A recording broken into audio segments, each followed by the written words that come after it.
We're glad that you could be here tonight, and welcome to W.T. White High School. I'm the principal, Michelle Thompson, and I'm so proud to have you here and to welcome Mr. Miles here to tell us a little bit about Destination 2020 and answer your questions about the direction of the district. Many of you are alumni of W.T. White. I see great supporters, some of our teachers, and I want to thank you for that opportunity to be here to share in what takes a village to raise a child, and so welcome to our village.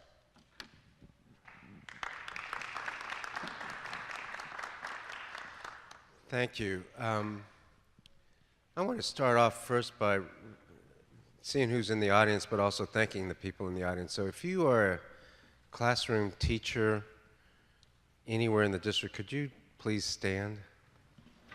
Could we applaud these folks for everything that they're doing? Thank you for the work you do.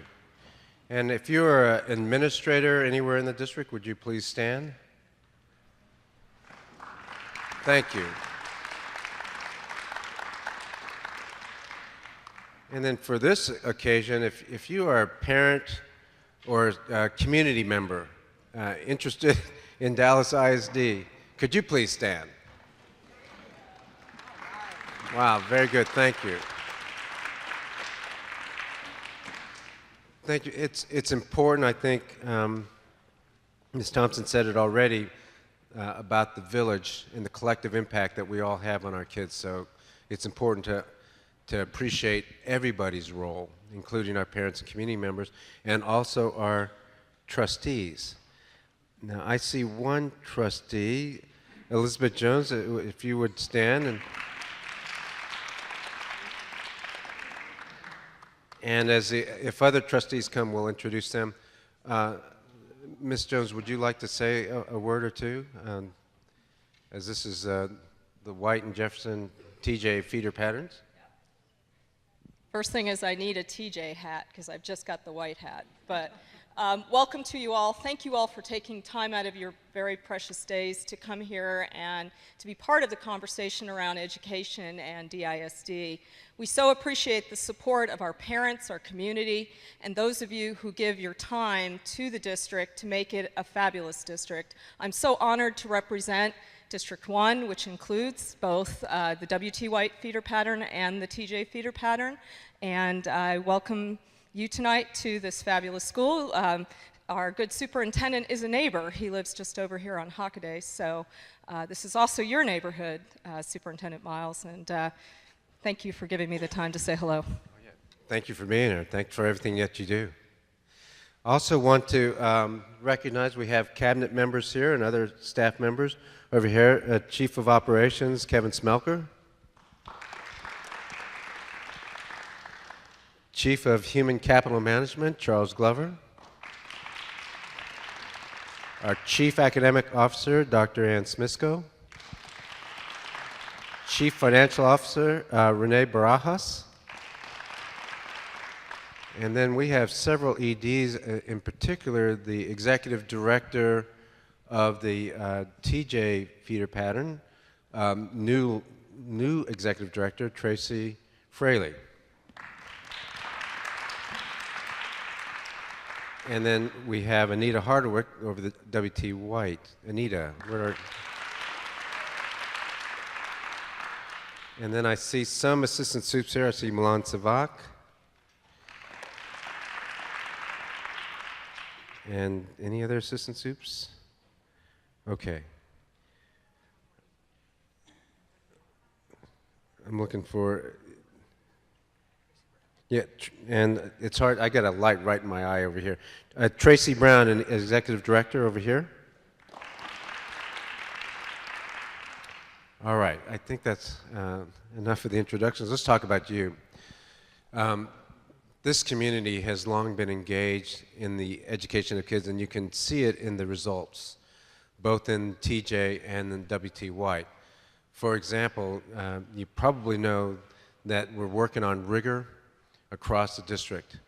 And W.T. White stands out, and it has more AP exams taken than anywhere else in the district. I think last year the W.T. White feeder pattern took 1,655 AP exams, And a quarter of the students who took the exams, or a quarter of those exams, resulted in a 3 or higher, which is a goal for passing the AP tests.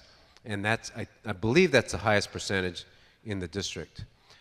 From the TJ perspective, also takes a lot of AP exams in TJ.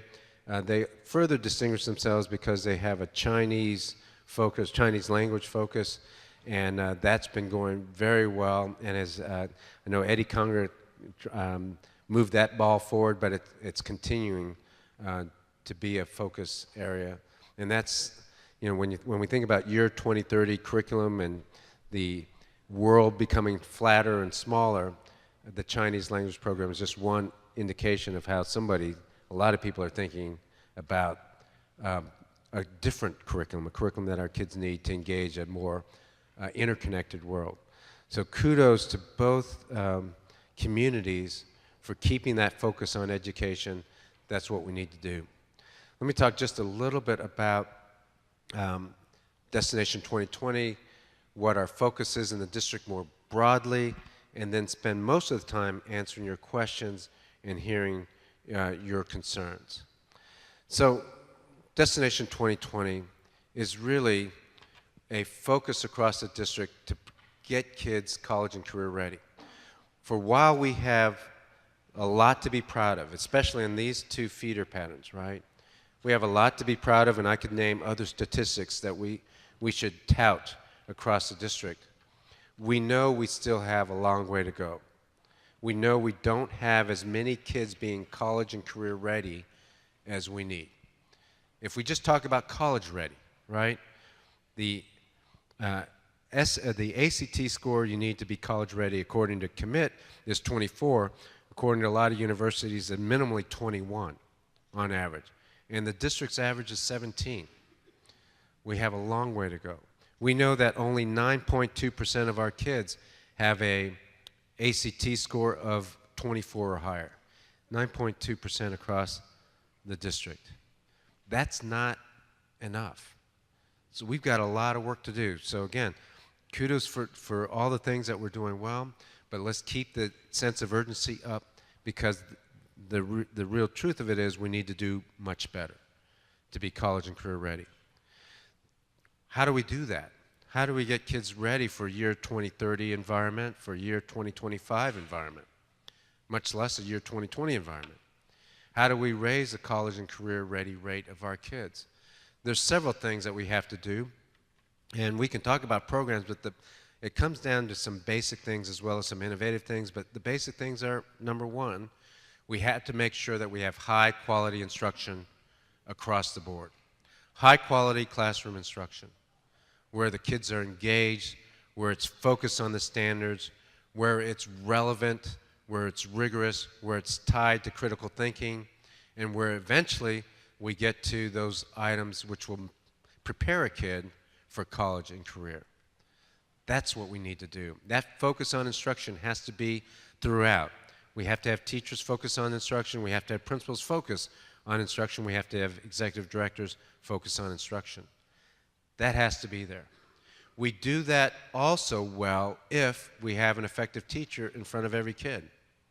Now, we have 9,500 or so classroom teachers. That's a lot of teachers, and overwhelming majority of them are doing well, are proficient, are doing what they need to do to help kids move forward. But there are some teachers who are not as effective as they need to be, and we need to make sure we have 9,500, if that's the exact, I don't know the exact number, but it's somewhere around there. We need 9,500 effective, excellent classroom teachers. That's what we need. Same thing goes for principals.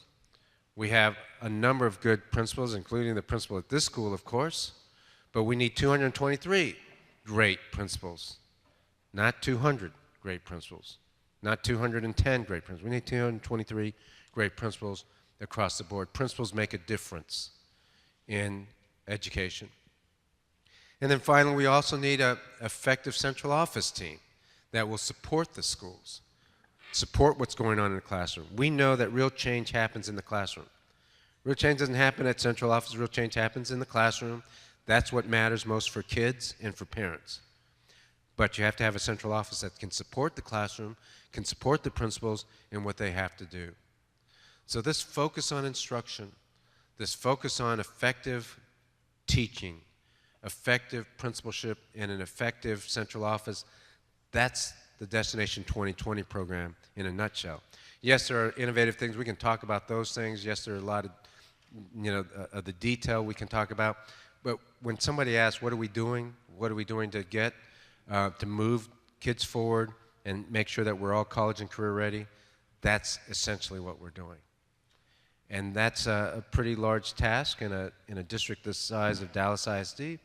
And we know, and we can just talk to the EDs and principals, it's a daily thing to ensure that our kids are ready for year 2025 workplace. Now, that's generally what we're doing in Destination 2020. And with that background and context, let me open the floor up to questions and concerns. And let me just describe the format real quick. You've submitted some questions in paper, and Lawana, I believe, are you reading the questions? So Lawana from Communications, and we have Loretta also here. They've taken questions in writing. They're going to read them and they're going to group together the like questions so we don't repeat over and over again. So she's going to read those, and then we'll do that for about 30 minutes or 20 minutes, and then we'll open it up to the floor for any follow-up questions, or maybe you didn't get a chance to write, you came in a little bit late, and we'll just throw it open like that, very informal question and answers. I have the cabinet here too. Obviously, they will have more details than I. I will try to answer the question, but if I have to turn it over to one of them, I will. And then if they can't answer, we'll try to get you the answer in some way. Okay? That's it. So how about we start? Who has the first question? Lawana, go ahead. Developing and implementing a proper AP course requires enormous amounts of time. Would you endorse a reduced class load for AP teachers? I have not thought about that this is the first time I've been asked that question. I don't imagine an AP class load being reduced. It does take a lot of work to be an AP teacher. We know we have partners that are helping us increase the AP. I just told you that at W.T. White, we have more AP courses, I believe more than any other place. If it's not the most, it's one of the most AP classes being offered in the district, and you're doing a great job at it. So while it is tough to teach AP, and I've been an AP teacher, by the way, AP government, I know that every classroom teacher is doing their best work and have different challenges. So I'm not sure we'd go to a place where we're giving more planning periods to AP teachers than a math teacher of 7th grade in a middle school. Right now, we have absolutely no student accountability. This promotes a culture of mediocrity. When will we have a plan for students to take responsibility for their education? I get this question in different ways, and it's important for students to be held accountable. The question is, what does that look like, and what is their accountability? I'm not sure they don't have any accountability. I think I think in the end of the day, students are ultimately accountable if they don't graduate, if they fail their courses, if they don't get a job, if they don't get the education that they need. That's pretty huge accountability. And when I get this question, I think about accountability, and it's an important question, but I also often look at it through the lens of a teacher and my experience as a teacher. Because accountability was huge for me when I first got into the teaching profession. So I left Moscow, was a diplomat, came back to the States. And I got my first class in Fountain, Fort Carson High School, the same school I graduated from. I was a civics teacher, 9th grade, that was my first class. 9th grade civics, Fountain, Fort Carson High School. And I was appalled. The kids didn't know how to write well. They weren't doing their homework. It didn't seem that they cared that much. And in my mind, I was thinking, gee whiz, where's the accountability?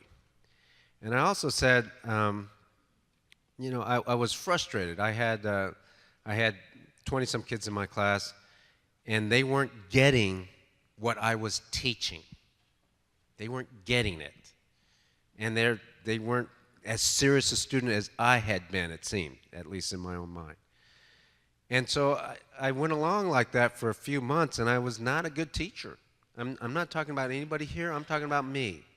I was not a good teacher. At least I didn't think so. Now, I didn't have any administrators coming in and giving me any feedback, so I wasn't, you know, I didn't really know from other people's perspective. I just could tell. I could tell because kids weren't learning. And I was frustrated at them. I was getting mad at them because they weren't learning. But then I had that Mr. Holland's Opus moment. How many of you have seen Mr. Holland's Opus? All right, if you're an educator, you got to see that movie.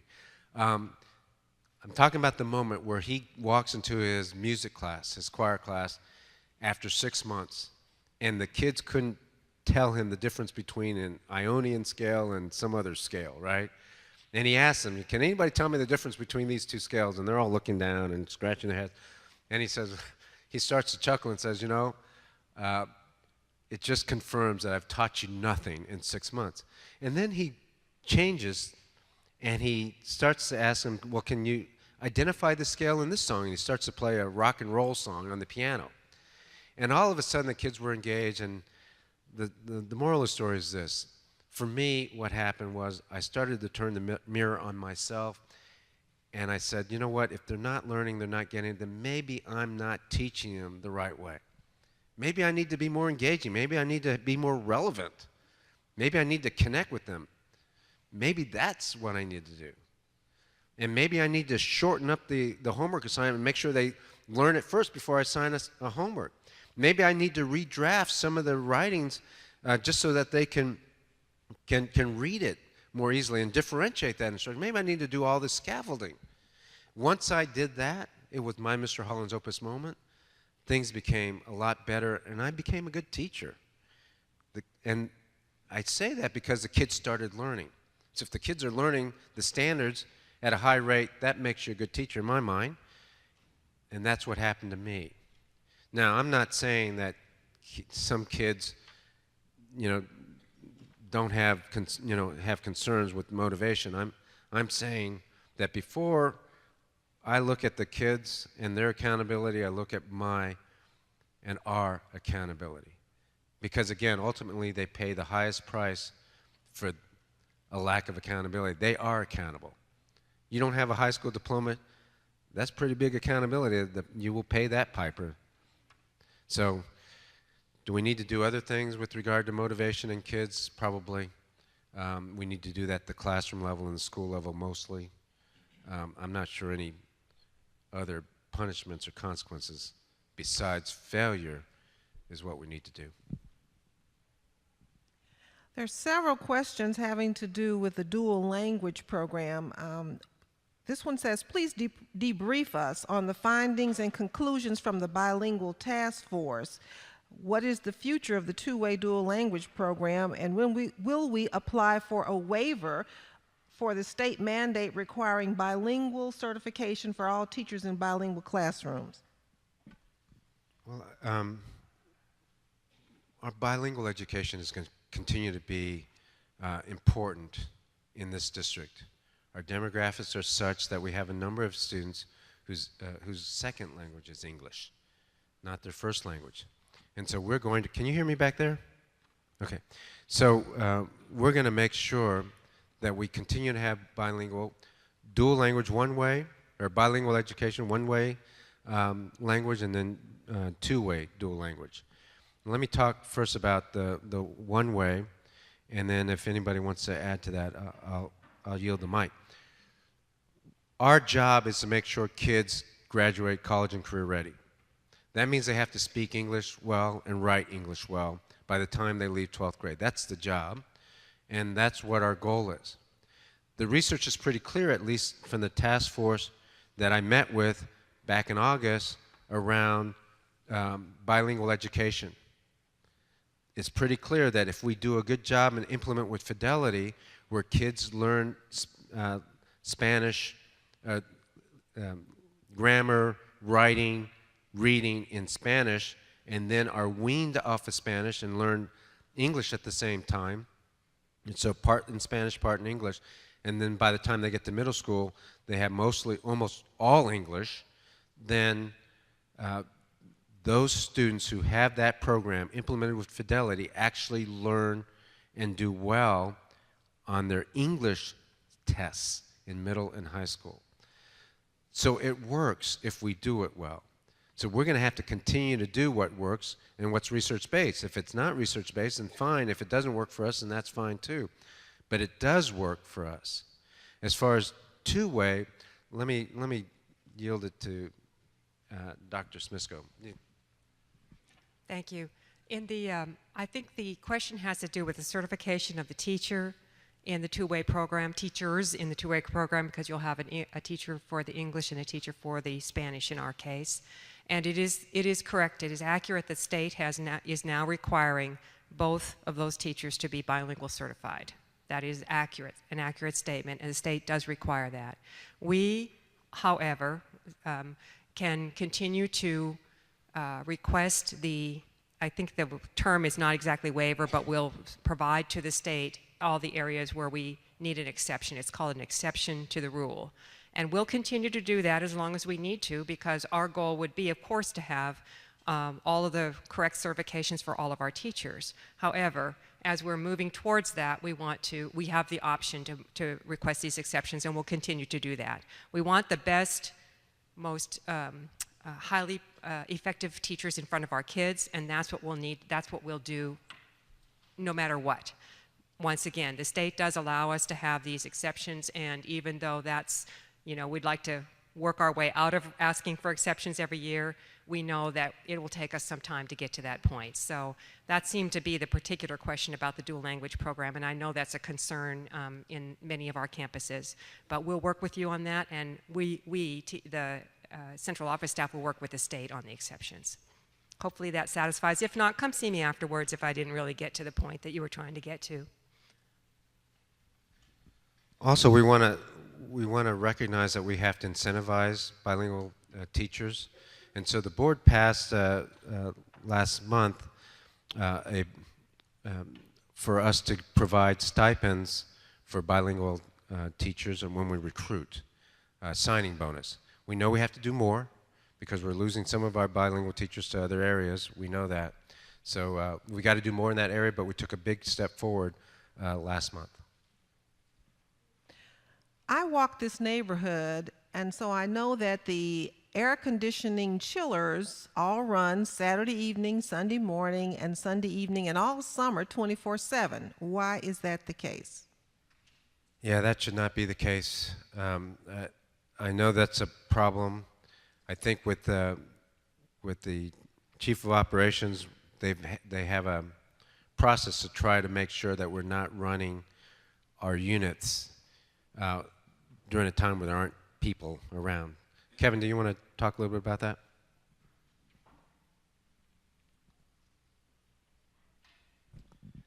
We'd like to run our buildings as efficient as possible. Now, I don't know if they were running because there was activities or not, but anytime it's reported, sometimes during the school year, you'll notice them come on early in the evening on Sundays or late Sundays. Just it takes that much time to cool the building.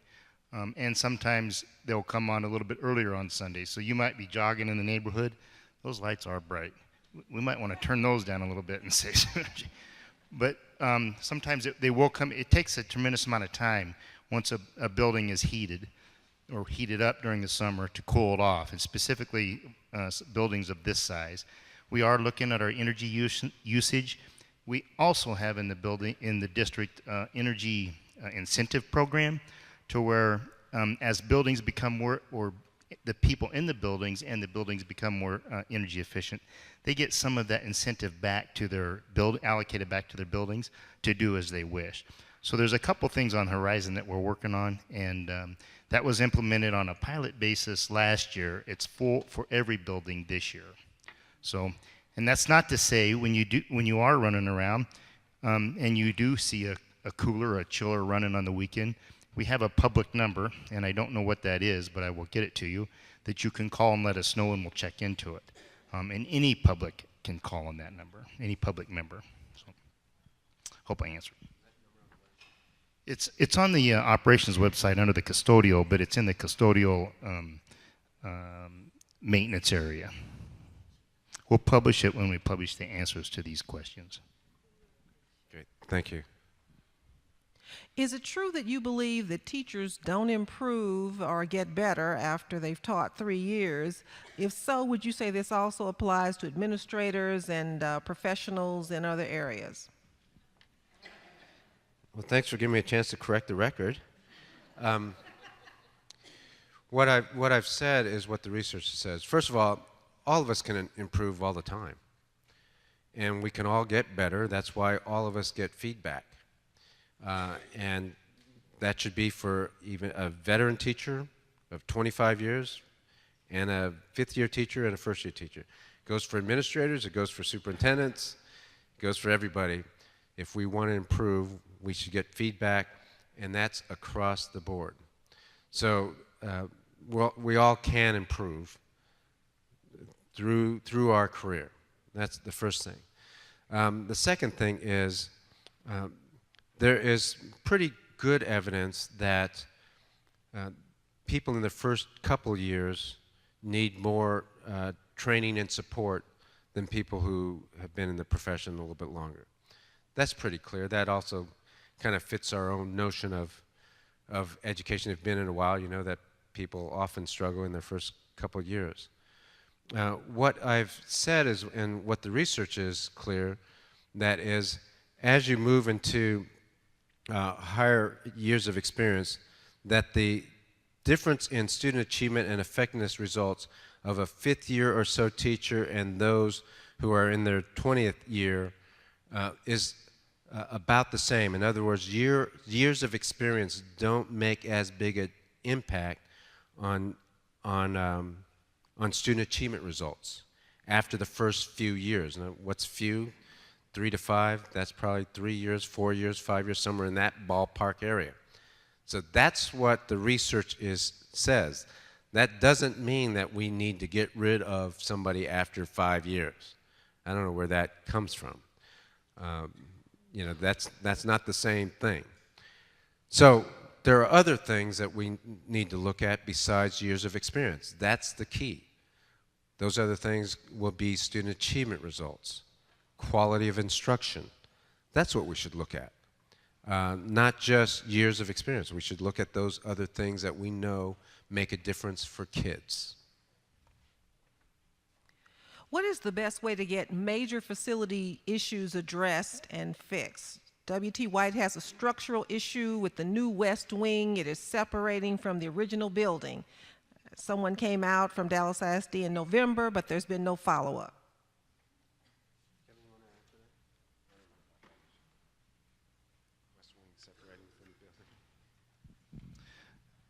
I think the Dallas or the West Wing is under warranty, and I think the general contractor is being contacted for the separation or the settlement that's occurring in the West Wing.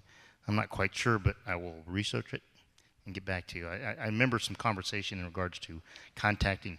They did dim these lights up here, and maybe it's a reflection, but they did. The general contractor has been contacted in regards to the problems with the West Wing. We know there's a little bit of settlement and separation there, and I'm not sure on what the resolution is. But we will. On the other part of it is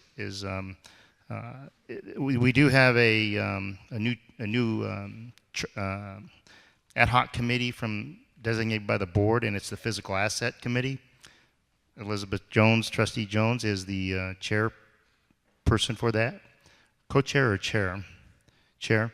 And so we will be looking at every physical asset in the district and aligning that with a strategic plan to align with demographics, changes within Dallas, and future capital work that will be required and the allocation of those resources once the priorities are set. So that's in the initial stages also. When can we expect a district-wide survey where we can weigh in on the effectiveness of central staff and top administration? Principals had such a survey not too long ago. I think that those kinds of surveys, I'm a big fan of surveys. We've done one climate survey already. We'll be doing another climate survey here shortly. We'll be doing a survey of students next year. We'll be doing a survey of the community this early summer. And there was a survey conducted of principals. Do you want to talk about that, Dr. Reyna? Yes, thank you. We wanted to get an idea from our principals about how the school leadership department was functioning, and hence sent a survey out to our school principals. We had 186 responses, about an 87% response rate, and we just got the cumulative information today. We had the division information sent to us on Friday and kind of looked through that. And again, it is that opportunity for us to look at what the information tells us and how is it that we can continuously improve. The initial results also gave us information about what kind of professional development our principals wanted to engage in, and again, those areas of growth for us. So we're excited about getting that information, but again, it is that opportunity for us to look at how we improve. So we are very much about that business of asking our principals so that we can improve.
Yeah, that's a good point.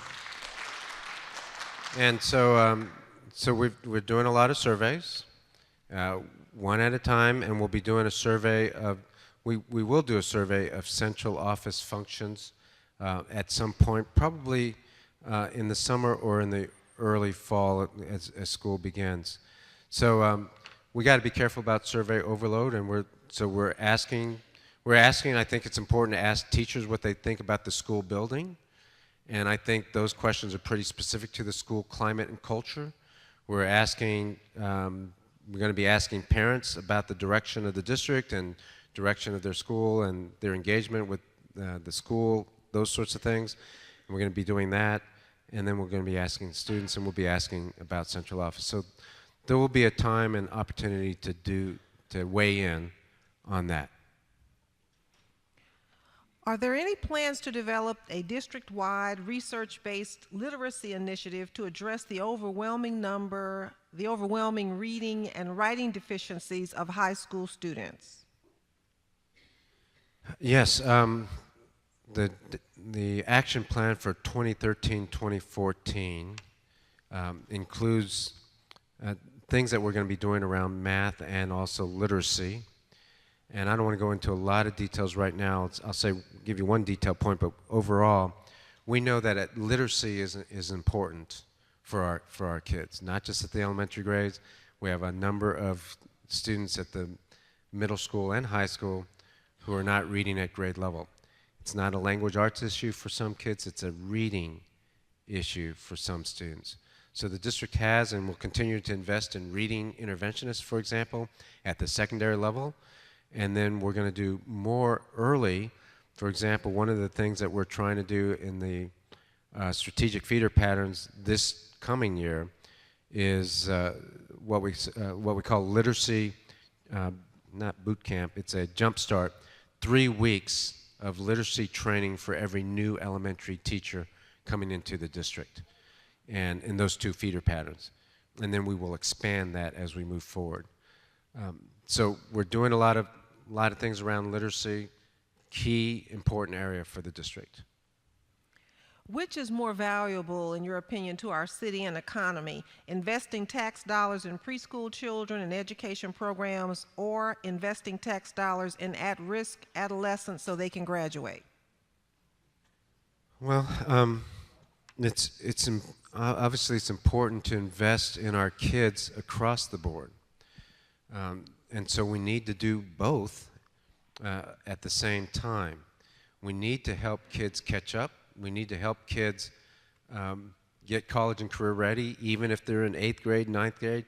And we need to have kids even in 12th grade be focused on college and career and get them the skills that they need in that last year. At the same time, we know that one of the things we haven't done well in the country is invest in early childhood. That was part of President Obama's State of the Union address, for example.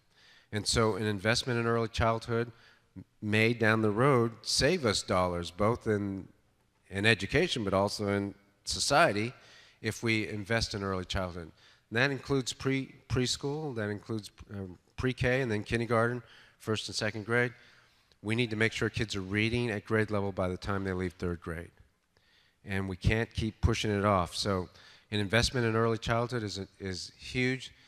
That doesn't mean, though, that we're just going to, call it a loss at the secondary level. We have to do things at that level as well. Can you please tell us the true number of teacher vacancies right now in Dallas ISD? There are many openings in various schools which are not posted, so we know the number listed on the website is not accurate. We know that vacancies, that when you have a long-term sub or you have vacancy in a building, that's not helpful to education. And we know that that's been a concern since the day I got here. We had a number of vacancies at that time. And we've been working hard to address those. I'm going to turn it over to Charles in a minute. In fact, let me turn it over to Head of Human Capital Management, Charles Glover. Thanks so much. I think the reference is to posted versus budgeted vacancies. Budgeted vacancies is the number of the positions that are accounted for in the previous year's planning. Posted vacancies is actual need, immediate need of vacancies. And so those numbers are always relatively close, but you will always have a higher number of budget. Well, for the most part, if you do proper planning, you should have a higher number of budgeted vacancies versus posted vacancies, given that that's that real-time need. That also shifts based on what the need is. It shifts on demographics, and ideally you want to budget to ensure that you can always have the resources necessary based on that dynamic variable. So I don't have those numbers on me per se, but net vacancies, you look at anywhere in between 150 to 300 on an ongoing basis in a district this size, and that looks at about a 97 to 99% fill rate. And so the posted and actual vacancies are within that range. The other thing I would say is that we reorganize human capital management so that they're going to be closer. They have case manager system of filling vacancies and also recruiting people. They're going to be working more closely with principals to do that. And so I expect to see fewer vacancies next year as we start the process and try to whittle that down so that we don't have long-term subs in our schools, as many as we have. We're always going to have some in a district this size, but we can whittle that down with the processes that have been put in place in human capital management. Has it been decided if the district will go forward with the early release for students as previously planned? Has there been a change in the qualifications to meet the requirements for the early release this school year? So we have at the last board meeting, the board persuaded me that kids who have attended well, meaning fewer than 7 days absent, and also kids who perform at a certain level. Now, we won't be able to use the EOC exams or the STAR results, but we can figure out a way to determine if they perform well. At the high school level only, that's all we're talking about here, we'll have that flexible calendar option where they will be released, I believe, 8 days earlier than the other students. And so we will implement that this year. And one other thing to say about that is that in the end, we need to keep in mind that our kids need as much instructional time as possible. And so I will not be bringing that forward in the next calendar. You won't see that in the next calendar because our kids need the instructional time. We know we're not college and career ready at the level we need to be. We know that. At the high school level, we only have 9.2% of our kids college and career ready. So we need to change that, and one of the things that changes that equation for kids is relevant time on task, meaning more time in school. We need more days in school, not fewer days in school. And so that we're going to be working on that instructional priority as we go forward. What is your position on the high frequency of standardized testing at all levels? Many teachers and parents believe it is too frequent.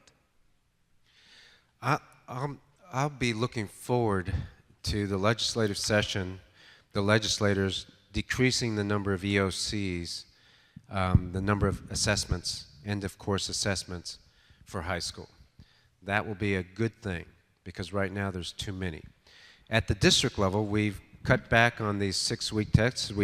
What's required at the district level is the end of semester, first semester exam, and end of second semester exam.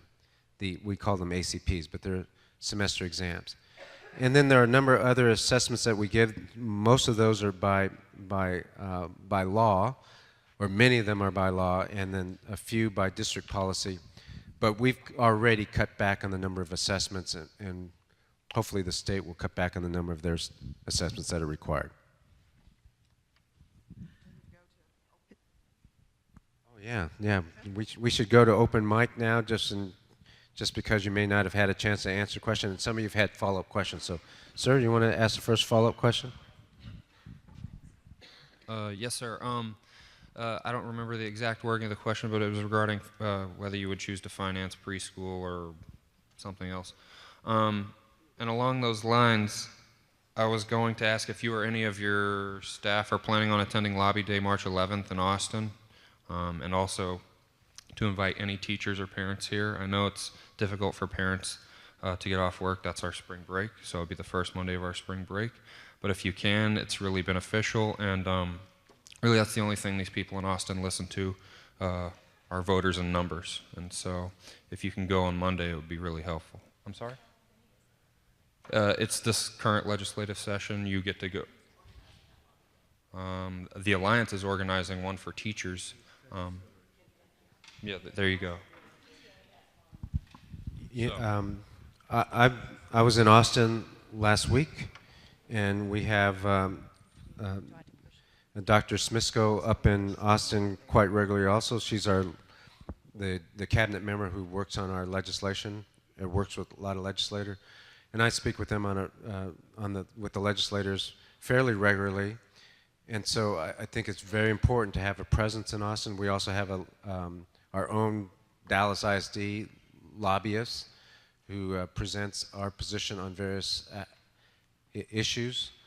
And so I think what you're saying is very important. And so rest assured, we're going to continue to engage our legislators around various issues in Dallas ISD. Go ahead. Hello, I'm an elementary school teacher, an art teacher, and I've been with the district close to 40 years, but I'm not that old. Okay, close to 40 years, and been through all kinds of evaluation systems and superintendents and principals and everything through the years. I've seen lots of changes. Now herein lies the question. Since I've been through all this and observed all this and participated in all this, I have noticed that through the LOLs, DOLs, standards, everything you have to write, activities, everything you got to write down, I only have a 45-minute class. And I only see the kids once a week. By the time we deal with all this, plus on top of that, I also have to pick them up, bring them back, pick them up, bring them back, every hour. when do I teach? When do the kids get to do their work? It takes forever to finish anything, and this is a visual arts class. And mind you, I've taken pretend trip around the world. My kids are so well versed in what they do, and I've been considered a clearly outstanding art teacher for my entire career until now, because I have trouble writing DOLs, LOLs, all this stuff. I feel like I'm being evaluated on how well I write that stuff for the board instead of what the kids are actually doing and learning and participating in. It's a visual arts class. Yeah, okay. Do you want me to respond? Go ahead. First of all, Mike Feinberg, he's one of the founders of KIP, and about 3 weeks ago I had a panel session with him, and he said the average superintendent lasts 12 to 18 months. So I'm halfway through my tenure here, so you'll have another superintendent soon. I'm kidding. But seriously, about the real question about art. Let me say first, I'm a big believer in the arts, in the right brain stuff. I believe in Daniel Pink, or at least some of the things he espouses, which is people on the right brain side is going to rule the world someday, because anything that can be done with the left brain can be done by a computer. So our human capacity is really cool because we have right brain functions. That is more and beyond the logical, ones and zeros of our left brain. It's also probably why, don't quote me, papers, that women will probably rule the world one day because they use both sides of their brain more than men do. But in any case, art's important. And we're not going to cut art, and I think if we really value art, then we have to have standards in art, and we have to make sure that the kids are learning that art. Now, I don't want to get into the specific schedules of your school, but that's a school issue, how many minutes of art kids get. I would hope that it's more than 45 minutes a week. I would hope that there's a schedule in your school where kids are getting more than 45 minutes of art a week. Now, to the standards of art, and I don't know how you assess your kids, but one of the things that keeps the focus on art and keeps it at a high level in a district to where parents feel comfortable their kids are learning art and the administration can feel they're comfortable is to assess art, not how many minutes kids have in art, but assess art. So, for example, when and we did this, we looked and studied we studied the standards for art. So let me give you some standards that I know of that we can assess easily. Because art in some places, and again, this is not happening in your classroom, but I just know the profession and I know the country. Art classes in some schools, when you get ready for Halloween, you cut out the 2 eye holes in that paper plate, right? And you put a string on it and you color it. And we call that art. Well, that could be art in some fashion, but I'm not sure that meets the standard. The standards for 4th grade or elementary should be things like students should know the lines of symmetry or what symmetry means. They should know what value means. They should know what texture is in art. They should know what emphasis is. So if you want to do the pie plate or the paper plate with the eyes hole and the Halloween mask, then really maybe you should do something with 2 lines of symmetry. Then on one quadrant, demonstrate that you know value and what that means. On another quadrant, demonstrate that you know texture and what that means. In another quadrant, draw a picture where one thing is emphasized. Or pick a painting. This is what we did this in 2nd grade. Pick a painting, Matisse. A Matisse painting, 2nd graders. I want you to circle the thing that is being emphasized. Lady with the flower pot. If you know that painting, it's a flower pot being emphasized. 2nd graders can do that. 4th grade, take a picture of a building or something and then write a vanishing point. Draw a vanishing point. We can assess it. We're assessing art. Vanishing point. 5th grade, take a circle, shade it so that it looks three-dimensional. That's art. That's something you have to do. That's visual. That's not a multiple choice test on different painters and stuff. That's actually art. And if you're a good art teacher in those standards, if you're a good teacher of art, then your kids will know vanishing point. They will know how to shade something to make it look three-dimensional. They will know value. They will know emphasis. Those are what great art teachers do. And that's what I'm sure you want to be able for your kids to demonstrate.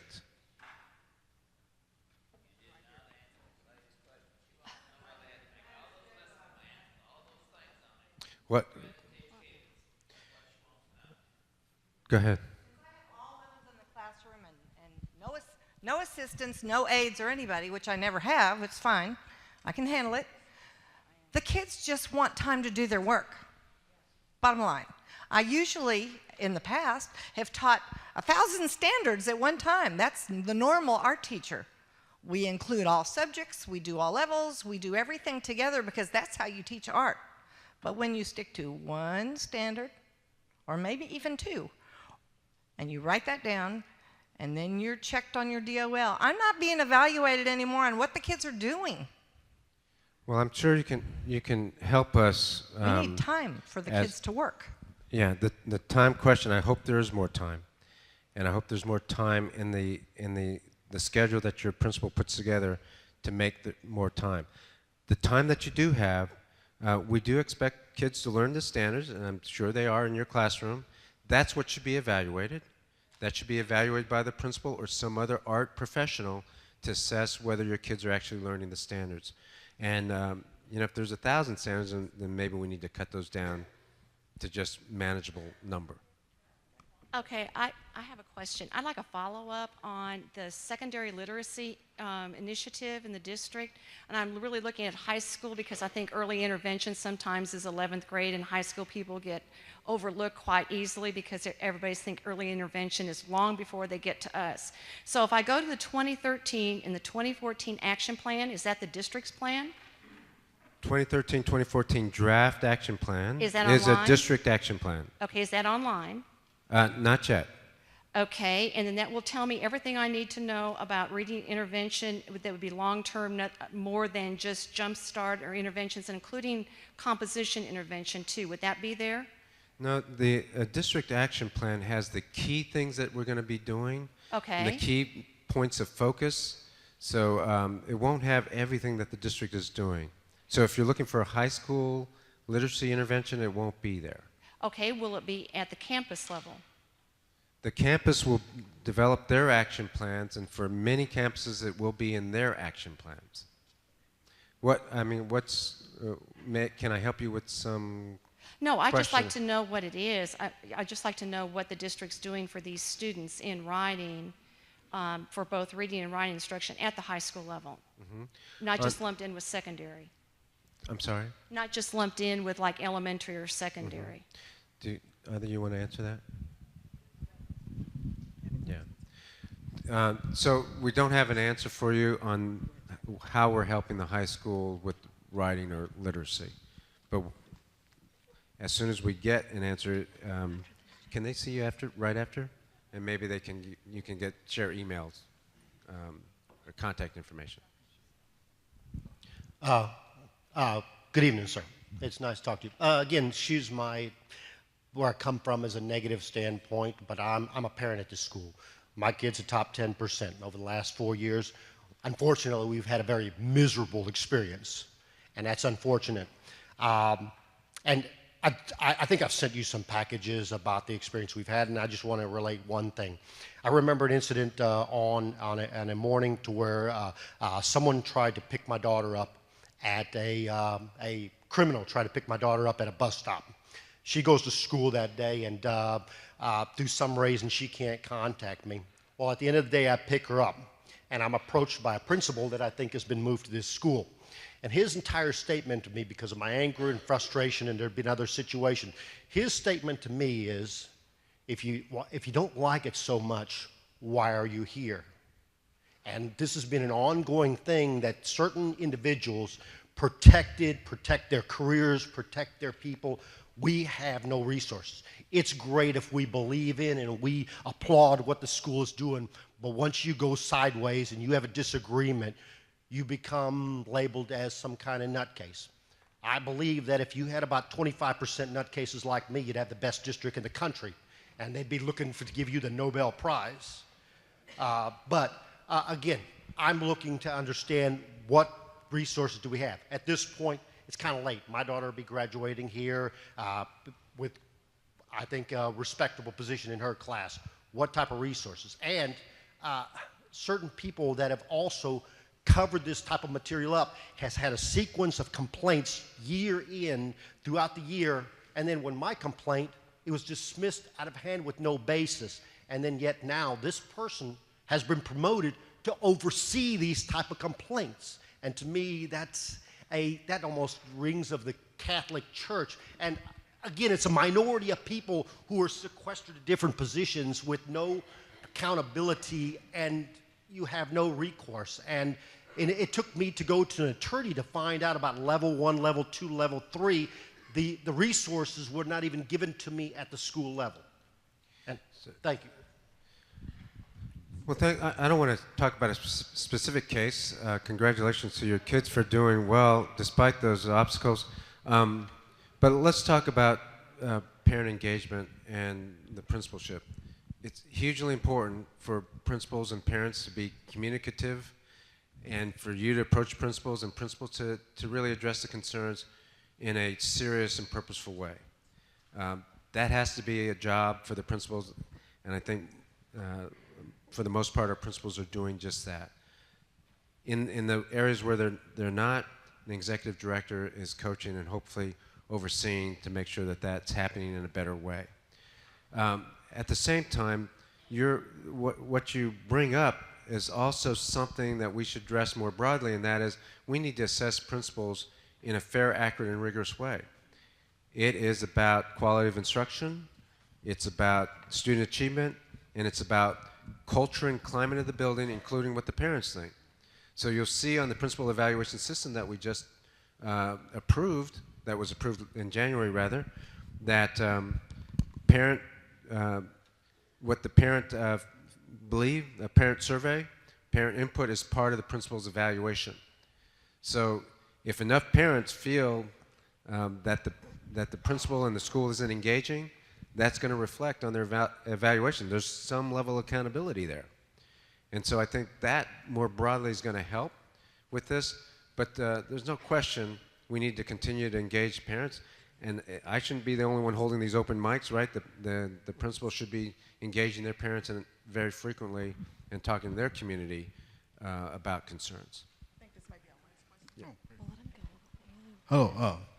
Hi, Doc. First of all, thanks for being here, because I've been in DISD. My son is for 11 years, kind of like the parent there, and we haven't always had this kind of transparency with our DISD folks. So thanks for accepting the challenge to come here, because I know our reputation isn't always the best, but I think there are some great things here. But one of the questions I've had issues with as far as in high school is electives and things, as far as transparency and knowing what, obviously the electives are very important as far as being able to guide your child to what the best things are, and they've changed tools and they've changed what counselors can show us, not show us. It just seems to be very Byzantine mixture of being able to find out what electives are available, what the electives are about, and just what, as far as what they're eligible to take and things like that. It just seems to be a very convoluted system that not even the counselors totally understand. Since that's a school level question, I'm not in a position to really address that, but I hope you would address it with the principal. But let me talk just briefly about electives in general. We know that if we decrease the change of 4x4, which is something that the legislature is looking at, which is 4 years of math, 4 years of English, science, and social studies, we'll be in a better position to take electives that are more focused on year 2020 curricula or a career pathway for example.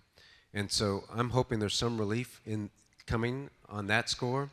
As far as the specific electives in a school, you're really going to have to ask your principal, since we don't really dictate that at the district level. I think we have time for one last question. Yes, sir, Mr. Miles. Okay, we can take yours too. Yeah, we've Hi, met Bob. before. How you doing, sir? Can ask Nice me to- about student discipline. Oh, well, the question about student accountability, that wasn't my question. So as you can see, it's quite concerned. And you know I brought this up before.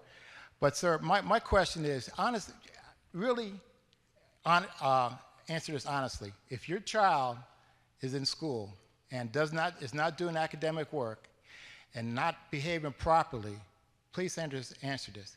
Would you get on your child or your teacher? I'm talking about as a parent, not as an administrator.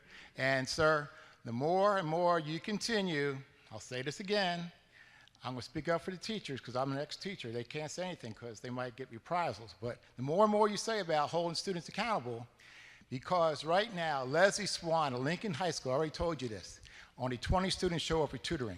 She was desperate. She did not get on any of her teachers except the parents. This happened a year ago, September. And Russ Middle School had a big advertisement on the bulletin board, on the billboard, tutoring available Monday through Thursday. Students need it.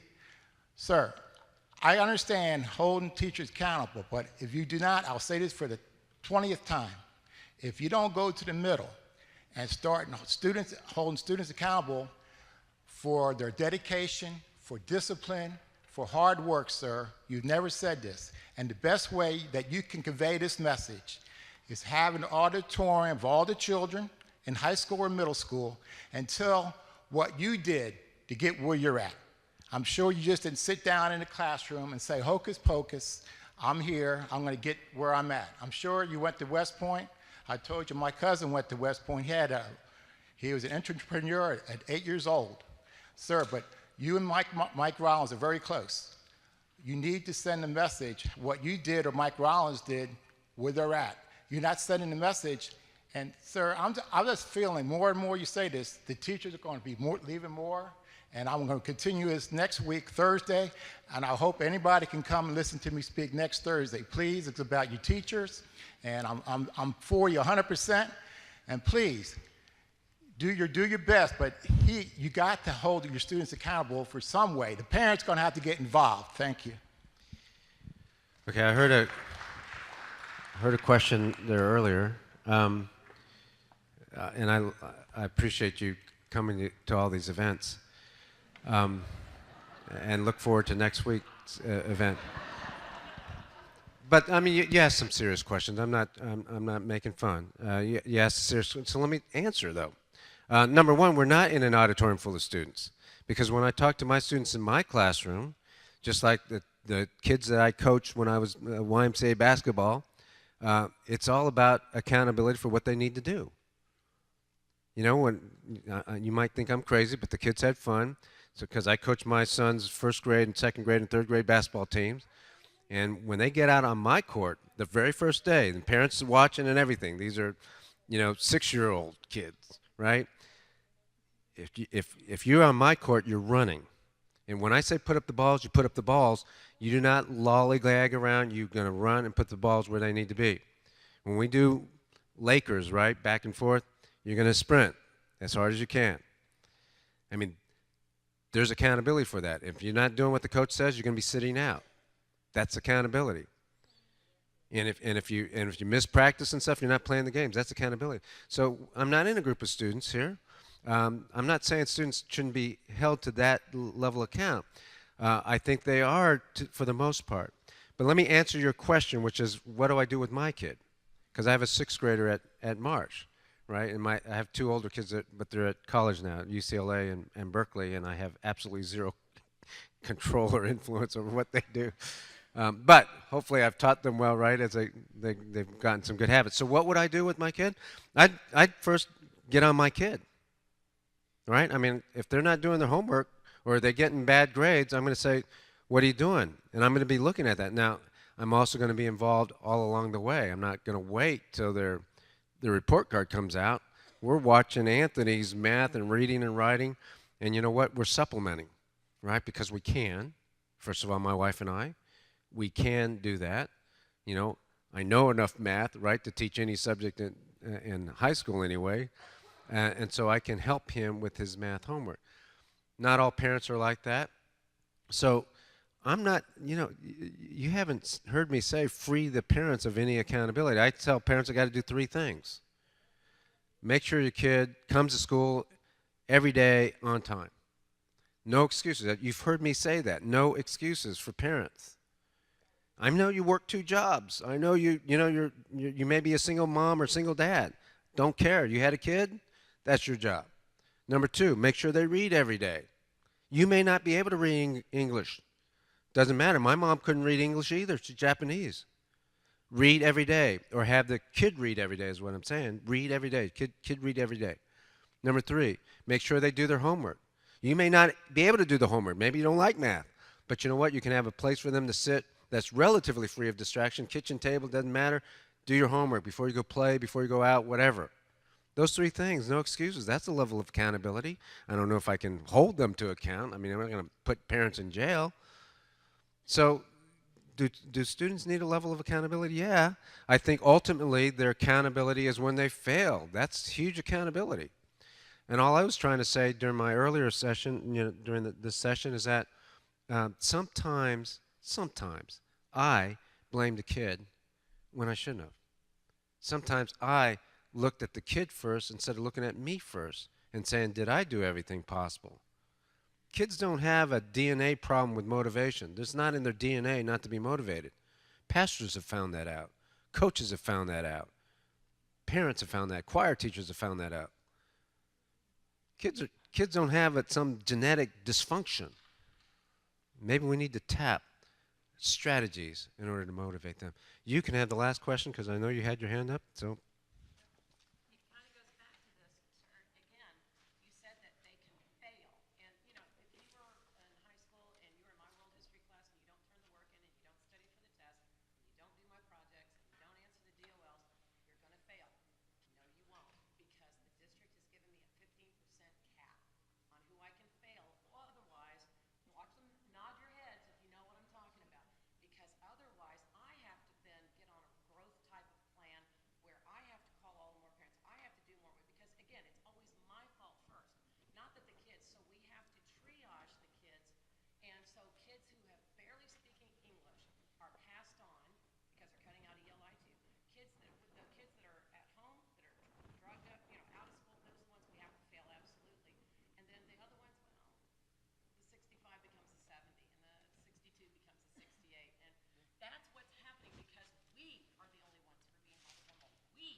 So I yeah. I think well, appreciate the final question, and I appreciate the sensitivity around that. I don't know about that 15% cap on failures. Um, is that a policy? That's a policy on a grade. Yeah, I think it's that the EOC or the final exam can only count 15.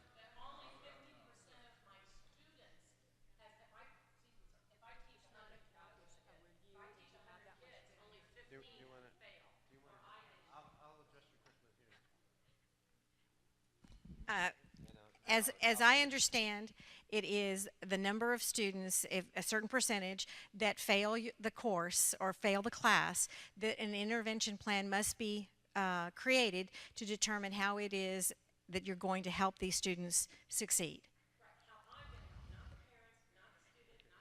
We can look at that policy. Okay.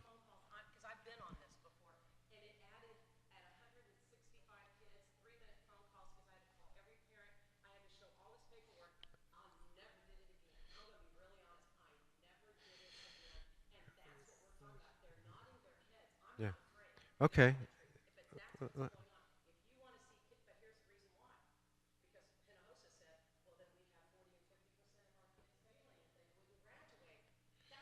So, so let's talk about this.